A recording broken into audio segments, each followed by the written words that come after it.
characteristics like authorized statuses, dimensions, and storage constraints within a site or warehouse.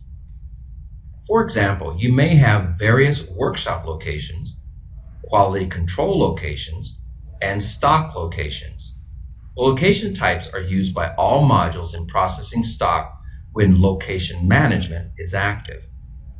For each site, you can define an unlimited number of locations.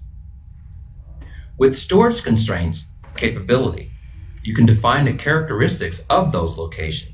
That includes internal, typically used for normal locations, dock, awaiting storage, usually for receiving, customer, used to manage loan of goods to specific customers, dedicated, used to products specific to a location, single product, where only one product can be stored at a time, capacity, a location defined to manage its contents based on capacity characteristics defined, replenishment, which is taken into account by the replenishment workbench, and subcontracting, used to manage subcontracting stock. And all the location types are governed by the authorized statuses, A for accepted, Q for quality control, and R for rejected, as well as substatuses. Now, when defining location types, you define a location ID. This is the location format for creating the actual location, which has to be in accordance with a defined scheme.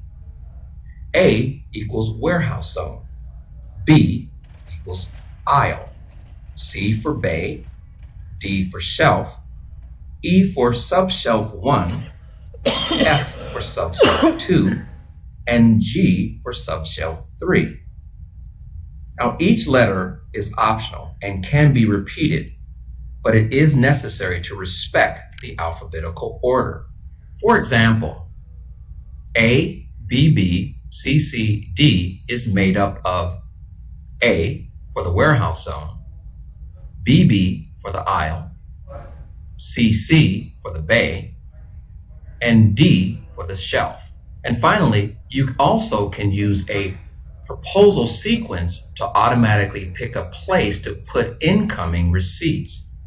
For example, using format AA, B, CC, DD with the actual location shown here, the proposal sequence, this would cause each new pallet to be stacked from the floor position R1 to the top position R4 before moving to the next bay. Moving to the next bay is shown from 4, put away to 5, put away above. Let's use what we've learned to create a new location type. To do that, let's go to Common Data, Product Tables, and Location Types function.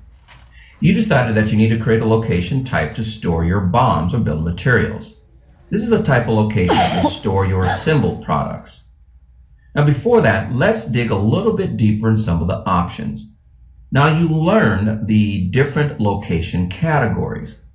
Let's dig a little bit deeper into one of these categories, and that is the capacity managed, which we've discussed earlier, that ensures a proposed quantity is not exceeded. Now, selecting capacity managed, you also have release mode options that are available to you here. 3 different options. There's immediate, which makes the location available for immediate receipt of stock.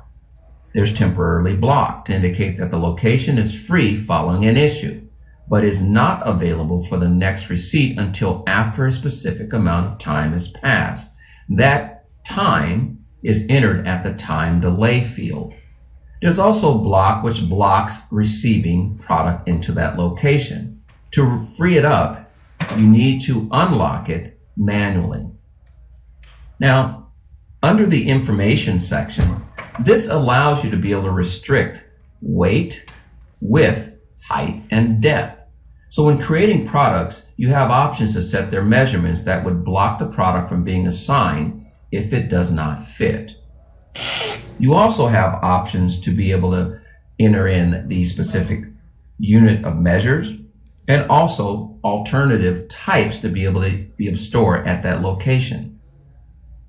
On the Statistics tab, this allows you to view statistics information such as occupied locations, free locations, percentage occupied, and the last analyst and time. Now, this information is updated when running the location resynchronization function. Now, let's go ahead and create a location type. Now, in creating a new location type, we decided it's going to be an internal category to only include a combination of or accepted statuses. Also, location format, you want it to just be warehouse and an aisle only. So let's go ahead and create new and enter in the site.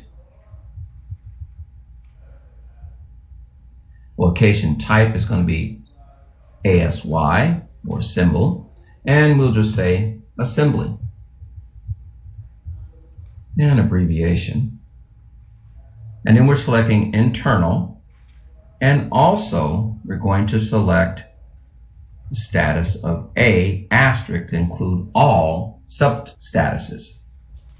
And then our location format, which we entered here. We decided that the warehouse is going to have 3 characters, and the warehouse is A, as we discussed earlier, so we'll enter 3 A's. And aisle, use the character of B. We're going to have a 2-character aisle. So we enter 2 characters of BB. So that is our location format, and then we create. So now we've created our location type, and now you're ready to create your actual locations. And now you've learned how to define location types.